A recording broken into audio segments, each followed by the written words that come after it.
shit. This is horse shit.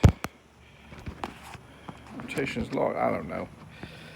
All right then, guys. We're live. Talking about that result there.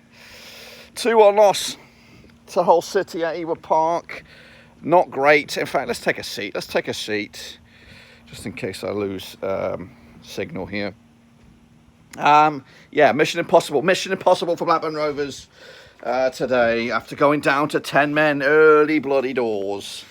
Harry Pickering sent off, mess, absolute calamity at the back, gifting Hull City a deadly free kick, and if Scott Tynan was on his game, he would have put the ball in the back of the net. So we were down to 10 men early doors, and it was a mountain. It was a mountain for Rovers to climb here.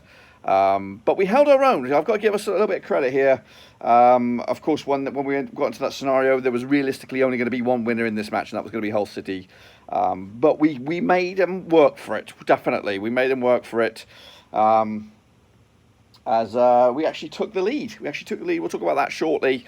But yeah, Hull City tried to string some moves together and, of course, try to break us down. But we held firm the first half, got away with it, 0-0 at the break, and, of course, maybe reevaluated our strategy in the second half.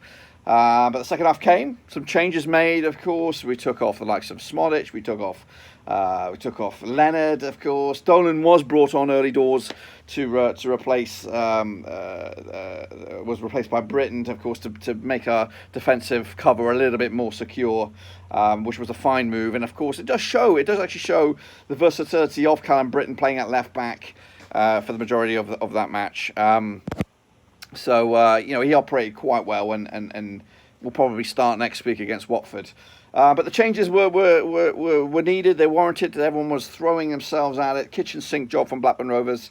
But Sam Gallagher actually gave us the lead. That's right. Ennis with a breakaway opportunity. His shot ricocheted, kind of bounced nicely for Sam Gallagher, who tucked the ball away.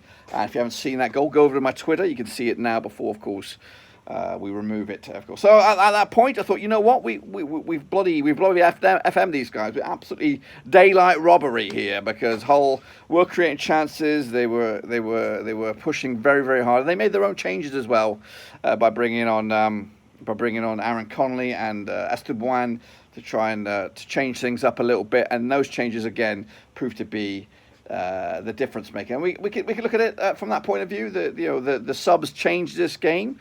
Of course, Connolly gets himself a couple of goals from the bench, and that actually highlights the deficit that we have here. They have, of course, they started with Liam Delap up top, and of course having Esteban and Connolly to come off the bench is a luxury to have.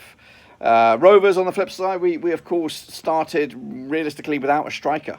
Well, you know, Leonard is a striker in training. Of course, he's still not the finished article.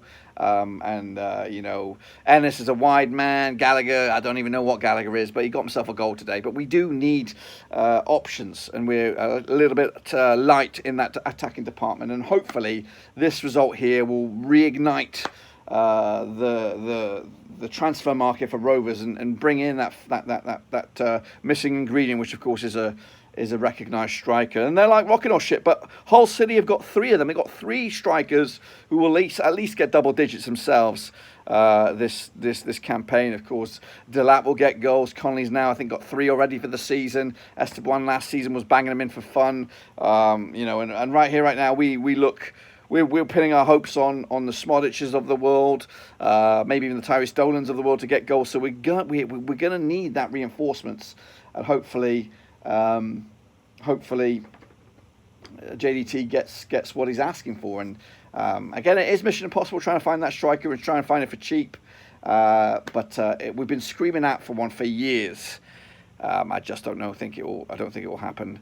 You know, if it's going to happen, it's going to happen very, very soon. There's Luna. There's my Luna. She's happy. She's back in her own stomping yard.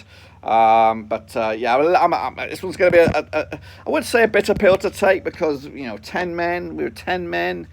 It was always going to be a tough old slog to get a result here. But we'll have a debrief, full review, look at the numbers.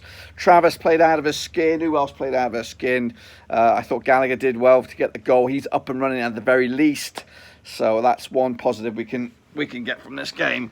And again, maybe this is the game, or this is the moment that we consider changing the goalkeepers. Of course, we have a really good goalkeeper standing in the wings, but maybe Pears will have to. I'm not saying they was at fault for any of the goals. Luna, would you quit it? Would you quit it? Get out of there. Get out of there, Loon. Come on. Stop eating the grass. But hey, we'll bounce back. If this was 11 men against 11, I think this would have been a different story. I think we would have at least got something out of the game. But ultimately, we lost. Fair play to Hull. Of course, they're a tough old team. They got the tails up right now. And of course, that's 2 wins for 2 for them. So that's it. That's all I can say about this. But kudos to Sam Gallagher. Kudos to Reddit, to Hull, and we go again. We just dust ourselves down. We got our first defeat on the blocks now. That's great. We'll put it at the back of our minds and then move on. Big games coming up. We got Watford. We got Plymouth. We actually got 3 away games coming up now over the next our next matches. I think before the international break. So let's see if we can get any results out of that. I think if we can get 4 points out of the next 2 league games, and of course a win in the cup, I'll take that all day long. Anyway, guys, that's it. I'm going to go. It's hot out here. Until then, subscribe, thumbs up, hit the little bell. Of course, I'll catch you later for the debrief. Until then, I'm out.